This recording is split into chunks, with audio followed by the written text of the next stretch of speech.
जनपद हरिद्वार के भगवानपुर क्षेत्र के ग्राम मंडावर में आम आदमी पार्टी के प्रदेश उपाध्यक्ष श्री प्रेम सिंह जी 14 अप्रैल बाबा साहिब डॉक्टर भीमराव अंबेडकर जयंती के उपलक्ष्य में पहुंचे, जहां हम आपको बता दें उन्होंने गांव वालों के सामने अपने विचार रखे और बाबा साहिब के जीवन शैली पर प्रकाश डालते हुए लोगों को बाबा साहिब के जीवन संघर्ष से अवगत कराया। वहीं हम आपको बता दें कि आम आदमी पार्टी के प्रदेश उपाध्यक्ष प्रेम सिंह जी की बाबा साहिब के बारे में जो विचार शैली थी वो लोगों ने बड़े ही ध्यानपूर्वक सुनी। देखें हमारे संवाददाता की एक खास report India times 7 news channel के लिए, हरिद्वार भगवानपुर।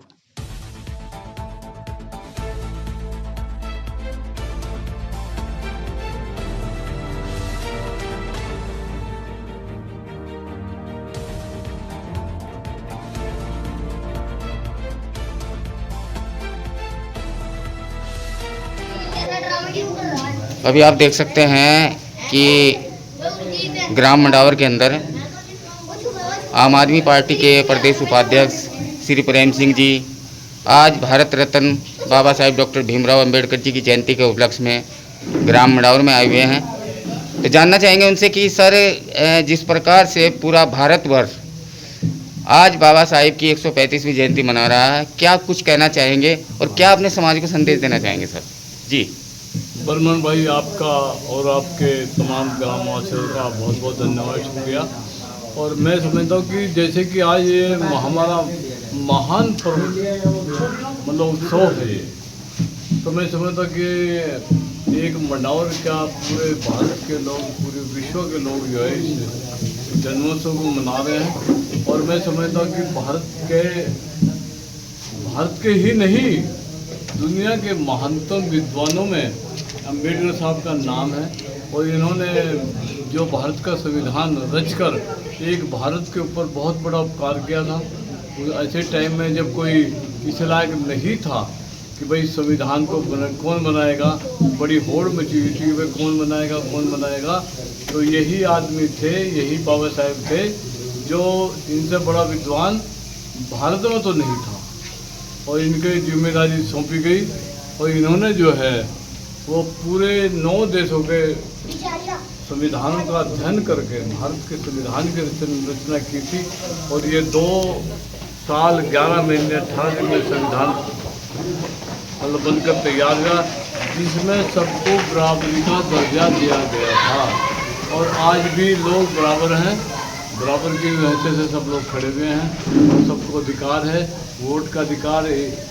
चाहे हमारे प्रधानमंत्री जी हों, राष्ट्रपति, सबको एक वोट की पावर है। तो एक गरीब से गरीब आदमी को भी एक वोट की ही पावर है। जो वोट की कीमत एक प्रधानमंत्री जी या राष्ट्रपति जी महोदय के वोट की कीमत है, वो हर एक नागरिक के वोट की वैल्यू।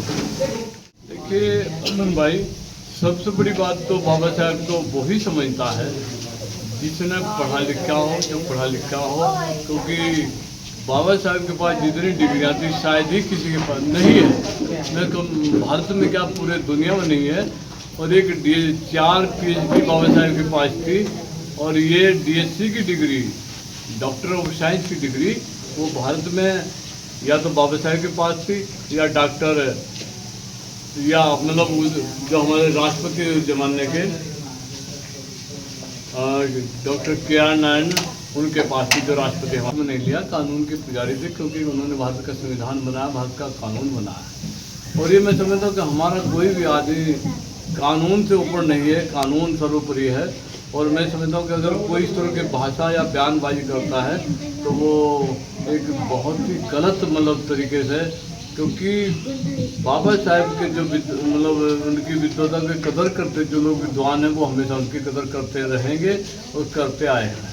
और जो ये जातिवाद का जो जहर है पूरे भारत में, हालांकि कुछ लोग जो है सिरफिरे टाइप के जो लोग बाहर विदेशों में जाकर बच गए, उन्होंने वहाँ भी जहर जातिवाद का जहर घोलने की कोशिश की। लेकिन दुनिया के जो कंट्री हैं उनमें जो है जातिवाद को कोई तवज्जो नहीं दी जाती। इसलिए बाबा साहब पूरी दुनिया में छाए हुए हैं चाहे वो लंदन हो या अमेरिका हो या जर्मनी हो या कहीं भी हो।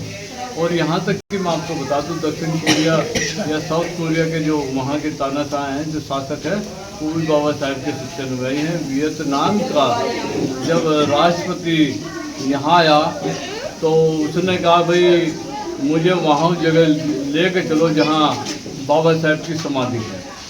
तो उन्होंने कहा जी उनकी तो समाधि बॉम्बे में है।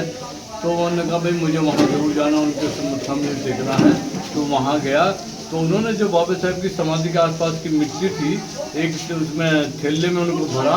तो जब किसी पत्रकार ने पूछा भाई आप इस मिट्टी का क्या करोगे, कहने लगे मैं अपने देश में जाकर मिट्टी को बिखेरूंगा ताकि मैं एक संदेश दे सकूं कि भाई ऐसा विद्वान जैसे भारत में पैदा हुआ, हमारे देश में भी कोई ना कोई ऐसा पैदा होना चाहिए। उस मिट्टी को लेकर के और वहाँ जाकर उन्होंने मतलब जैसा उनका कहना था तो उन्होंने वो काम किया। नशे के प्रति क्या कहना चाहोगे समाज को? नशे के प्रति हमारा समाज नशे की गिरफ्त में है और बुरी तरह गिरफ्त में है। इसलिए हम लोग जो हैं तरक्की जितनी होनी चाहिए थी, हालांकि संविधान में या कोई भी सरकार आए तो करेगी तो जरूर हो, लेकिन जिस तरह के नशे के उसमें लत हमारे युवाओं को लगी हुई है, एक बर्बादी के तरफ जा रहे हैं। और जो हमें करना चाहिए था वो हम नहीं कर पा रहे, क्योंकि आर्थिक स्थिति की वजह से जो एक नशा की जो प्रवृत्ति लोगों में लगी हुई है, ये इससे आर्थिक और स्वास्थ्य को मतलब कमज़ोर करती है। तो मैं समझती हूँ हम लोगों को नशे से दूर रहना चाहिए। हमारे जो बच्चे हैं इनको पढ़ाई लिखाई की तरफ ध्यान देना चाहिए, नशे से बहुत दूर रहना चाहिए, तभी हम लोग तरक्की कर सकते हैं। और सबको जैसे पढ़ना होना चाहिए। जो ये छोटे बच्चे जितने भी हैं, मैं समझता हूँ कि इनके माँ बाप का कर्तव्य बनता है कि वो इनको अभी से ऐसे संस्कार दें ये नशे से दूर रहें। और मैं समझता हूँ कि नशे से दूर रहेंगे तो इस गाँव की प्रगति